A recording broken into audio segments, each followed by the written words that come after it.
Labrīt, labrīt, kādi cilvēki. Prieks jūs atkal redzēt.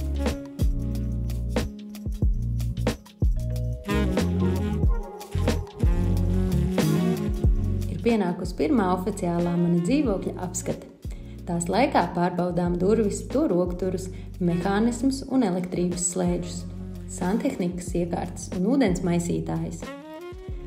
Esmu izvēlējusies dzīvokli ar gaišu apdari, pievēršam uzmanību arī sienu krāsojumam, grīdām, grīdlīstēm un griestu krāsojumam, arī logiem, lai darbojas visas tiem paredzētās funkcijas.